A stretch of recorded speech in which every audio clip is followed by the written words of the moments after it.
last session of the day, but I think we're going to turn to something that some people, for better or worse, put this above their own health. We want you to put your own health at top, but some people put their pets' health first. So it's my pleasure to welcome integrative veterinarian Dr. Meghan Barrett. She is dedicated to enhancing the health and well-being of pets with a holistic approach, and she specializes in pet rehabilitation and in pain management, kind of blending traditional veterinary practices with Eastern medicine, customized nutrition, acupuncture. So some really great kind of molding there. And she's also the author of a book called From Basic to Bougie, the blueprint to upgrade your pet's diet safely and simply. So we're going to talk about helping pets thrive into their senior years. Welcome, Dr. Barrett. Thanks for having me. Yeah, it is great to have you here. And you're joining us from Hawaii, am I right? So Yes, that's right. we're jealous. We're very jealous. It's like, I don't know if you can hear the rain outside my window, but it's like beating against my window. Not nice here in New Jersey. But let's talk about our sweet pets. First, I just want to start with the book a little bit. I love the title, so fun. What inspired you to write that? And if you could just kind of give us an overview of the book. Definitely. So I was inspired by my holistic veterinary practice and my patients, and just the recurring questions from pet owners who wanted to provide the best care for their pets, but felt overwhelmed or unsupported by more conventional resources. So the book aims to bridge that gap and show how small intentional lifestyle changes, such as better nutrition or holistic therapies and proactive health measures, can help to transform that pet's well-being, and just to empower pet owners to go beyond the basics and the mainstream and go to a more elevated, bougie approach to their pet care. I love it. All right, let's start with, if we're doing the very basic for our pets, we're giving them that processed diet right off the shelf. What impact is that having on our pets, kind of mental health, physical health, and their opportunity for great longevity and really thriving? Yeah, so pets are mammals like us, and so a lot of the things that you're hearing other presenters talk about when it comes to health and nutrition definitely apply to our pets. And so this mainstream modern diet that a lot of people are eating and suffering chronic illnesses from has similar effects on our pets. So these processed food diets, such as kibbles and canned foods, they tend to be high in fillers and can be low in quality proteins. The proteins can be denatured by excessive processing, and this can lead to issues like chronic inflammation, insulin resistance, metabolic dysfunction, and then ultimately chronic diseases. So you could see how that could have many different systemic effects, ranging from reduced gut health, which then can influence that gut-brain axis to have less mental vitality. You can have less energy to impaired metabolism. There can be anxiety and behavior issues from the chronic inflammation and gut-brain axis impairment. And so it's basically just the fact that these processed foods, you can survive, but you may not be thriving. And so unfortunately, we're seeing those lifespans of pets getting lower. Its cancer rates are very high in pets. And so it's an unfortunate reality, but there's a lot that we can do about it. And the first thing being to try to get your pets on what's called a species appropriate diet, which essentially would mirror what that species would be eating in nature. Meat, organs, bones, and those types of things, as opposed to this like Franken food type of modern diets that have become so normalized. And I think nutrition is one of the best things you can do to proactively support your pet's health on a daily basis.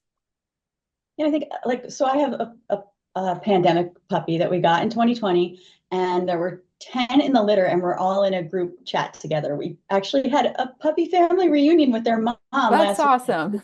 Amazing. But in the first few months, it was in the chat that so many of the puppies had serious digestive issues, and the vets were saying this and that. And I had gone with a vet giving me a homemade recipe that I make. And so people were saying, what is your dog eating? What brand? And when I said that, people got like very like, oh no, like that's not safe. And I was like, well, no, it's from a vet, and my dog has no issues, and thank goodness hasn't. But can you kind of talk about that? Like, there is kind of a built-in worry. You don't want to do the wrong thing, but about Of course. balancing the benefits of fresh food or homemade diets with the safety and convenience, just kind of helping us make sure we're not doing the wrong thing. Yeah, definitely. And I think having that healthy dose of precaution is good because then you're going to be researching and asking questions. I think that's always a good place to start is from that type of mindset where you're looking for help and not just assuming that, cooking chicken and rice for your dog is going to be good enough, which, um, there's some good things about it, but that's correct that that wouldn't be enough. So my book is a good starting point that obviously I often suggest for people just because it does guide you through this process of going from feeding a kibble or canned food, upgrading kind of the first phase being like maybe you find a commercial diet that's pre-prepared, but you can actually understand everything on the ingredient list and walks you through how to do that. The next phase might be going from a pre-prepared food to then adding in fresh food toppers to it so that you're enhancing nutrition by giving fresh food ingredients, but not completely taking over in home cooking. And then the third phase might be doing, experimenting with home cooking.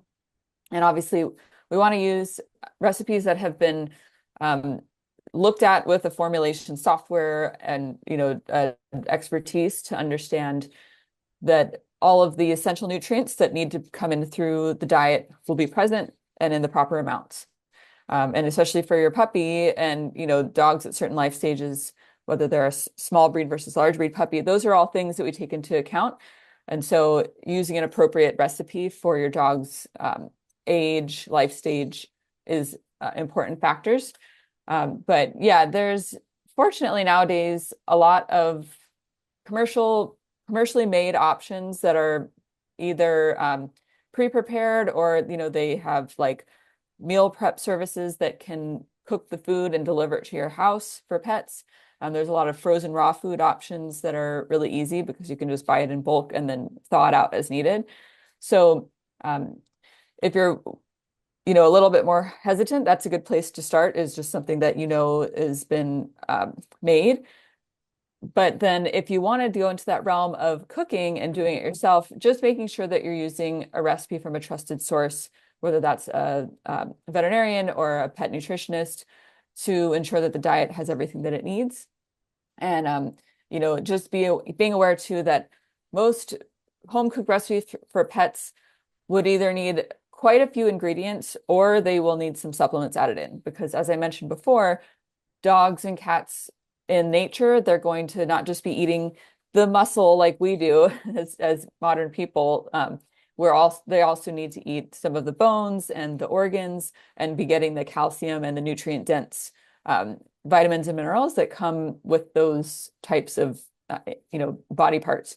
And so very often when I'm formulating a home cooked recipe, it's a meat and some vegetables, and then they might add in a ground eggshell as a calcium source, and then a multivitamin that's made from a whole food ingredients itself, and not as much. I'm trying to avoid synthetics as much as we can too.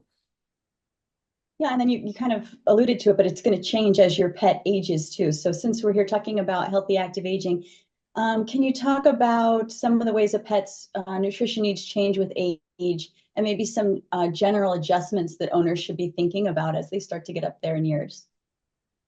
Definitely. So I think that if your pet is aging and the one of the best things you can do practice wise is just to throughout their life have lab work done at a regular basis because there are some conditions that if they're happening, you may make nutritional adjustments.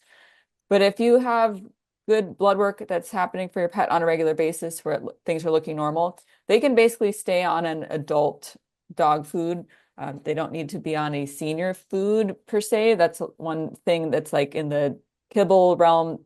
There's like senior diets, and they tend to, make some adjustments They may lower the protein for being safe with the kidney situation, that a lot of older pets can get kidney issues. But if the dog is healthy, you actually, they need more protein and adequate protein as they're older. We don't want to just reduce that out of an assumption that they're going to get kidney problems. So that's why it's like, being proactive, looking to seeing where their health status is and adjusting their diet based on that, I think is a better way to do it than the other way around. So their metabolism can slow. So sometimes as their activity level and metabolism slows, they may put on weight and have a body composition change. So that's something to be aware of. And, we want the food to be easily digestible. So I think that a fresh or home cooked, gently cooked food is a really great thing for a senior dog because it's palatable. They want to eat it. It's inducing that good appetite, especially if they're picky, and helping to get the calories in. But sometimes, like in Chinese medicine, which I utilize in my practice, if you're feeding like a frozen raw food to an old pet, that could energetically be like too cold of a food. So there's a lot of factors that we take into account with an individual pet, and then just that arc of their life and their vitality as they're aging. So I think it is it's a cornerstone for me that everything we do is individualized, and so it's hard to make those blanket recommendations. But I think one thing I will say, if you have a pet that's aging, we want them going into that stage of their life as healthy and strong as we can get them. So, having the most optimized diet throughout their life and having good fitness and body, muscle mass and strength and a good body composition, not going into senior years with an obesity problem. These are all going to be important so that we have that good plane of health and nutrition going in, and we can coast with that as they age instead of, waiting to that point to start looking for problems and backpedaling and correcting at that age. So you bring up a good point about the personalization, and it's something that we talk about all the time, kind of on the human side of things. But is there so for somebody who wants to find, like I'm here in Jersey, a vet like you who has this more holistic practice, is there a group somewhere we can check into to find open-minded vets like yourself? Yeah, absolutely. So if you look online, there is a group called the American Holistic Veterinary Medical Organization Association. So it's AHVMA. And if you look up the AHVMA, they have a directory, and that can show you what vets may be local to you. A lot of holistic vets are also available for general advice consultations. Like myself, I'm able to speak with people about, general information for answering questions. There's only so much we can do without seeing someone in person. But in terms of just giving you general advice, pointing in the right direction of resources and things like that, a lot of holistic vets are able to do that remotely. So if you find someone that you are drawn to their approach, it's definitely worth reaching out, even if you're not in their area, and just seeing if they can give you some advice from afar too. Excellent. All right. That's a great resource for us here in the natural products industry. So a lot of people on the call here are in the supplement side of things. So when you're looking for supplements and giving recommendations, what do you generally look for in terms of quality, science backing, just so kind of we here know what vets like yourself are seeking out? Yeah, so when I'm looking at supplements, I'm trying to typically prioritize brands that are using human grade ingredients, sustainably sourced ingredients, and some type of third-party testing. We want to know that there's that purity and safety, because supplements are already lacking regulation, and then for pets it's even more difficult with that. So working with companies that are transparent about their sourcing, their manufacturing, and their ingredient list is very important. There is an organization called NASC, which is the National Animal Supplement Council, and they will award a quality seal to supplements from suppliers that have passed their third-party audit and maintain this ongoing compliance. And so I try to only use supplements that are having that seal. That's a good, really simple way to just vet your own supplements that you're looking at for your own pets. Yeah, it's another great resource. We do work with them sometimes as well. Um, so for any pet owners who maybe are, they have a vet already and they want to talk about to that somebody that they've been working with about more holistic traditional care. This is something that we talk about again on the human side a lot, like having those conversations with your doctor to help them be more open-minded to different avenues. Any recommendations for pet parents in terms of, just bringing other things to the table that you want to consider for your pet's care? Yeah, absolutely. And I think this is a great question and a very common thing to have that sense of like apprehension about discussing more alternative or what you may perceive as like a not a mainstream therapies or approaches, especially if you have a vet who seems kind of like an old school or they may be from that older generation where they kind of have their way of doing things and um, may not be open-minded. I think regardless, it's good to, just start by expressing your interest in holistic options, asking your vet for their perspective and see what they say.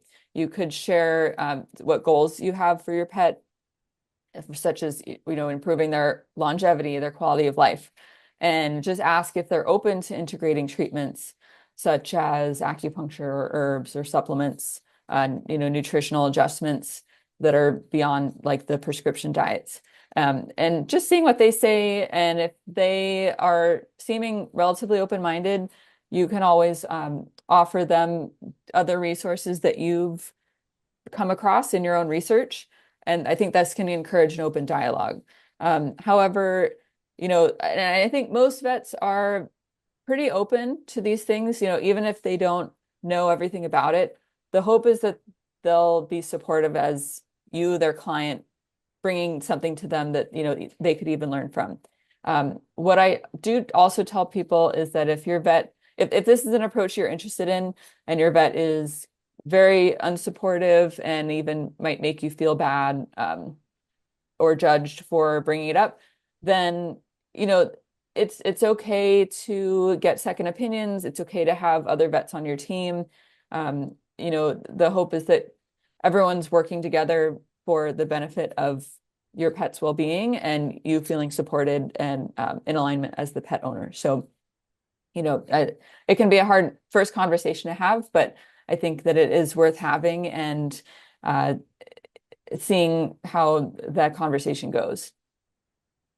Excellent. All right. Well, we are almost out of time, but I wanted to ask you, definitely get the point that it's really personalized. You want to be working with your vet to see what your pet really needs. But if you could just give us kind of a top line recommendations of what you really need to be doing to promote longevity and vibrance in your pets. Yeah, definitely. So if you have a pet who's already getting older, there are a lot of really awesome supplements that you can utilize. I think the nutritional thing is really big. Hopefully they're going to be on a diet that provides a lot of the things that they need. But there are those additional things like the longevity supplements, such as like they have pet supplements that have NADs and NR, resveratrol, astaxanthin, and all these great coenzymes and antioxidants that can help with that aging process going smoothly. I think joint supplements are another good thing to consider because those can be useful in a proactive, like prevention type of use, not just after they have symptoms of mobility issues. And another favorite supplement that I use a lot is medicinal mushrooms. These are really great for pets. Those things like, reishi, cordyceps, chaga, lion's mane, they all have different effects that can be, have multiple benefits. So I think the medicinal mushrooms are really helpful. CBD is another really good one for behavioral health and issues because it can be very calming. It's also very safe.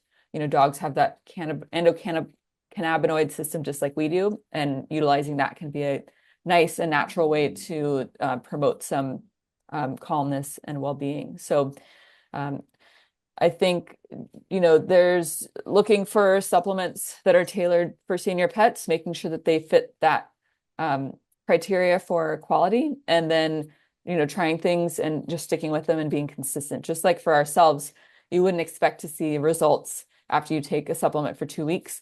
Some of these, you have to pick something and stick with it. And, having an informed, person of expertise to help guide you to the knowledge of, which things you're not just choosing in the seeking it blind and, making those guesses on your own. I think having support is a really big key thing too. Excellent. All right. And they can also, everybody out there, check out the book. Lots to learn and know. And we thank you for joining us. We love to cover the pet side of things too. So thank you for hopping on with us. It's my pleasure. Thanks so much for having me.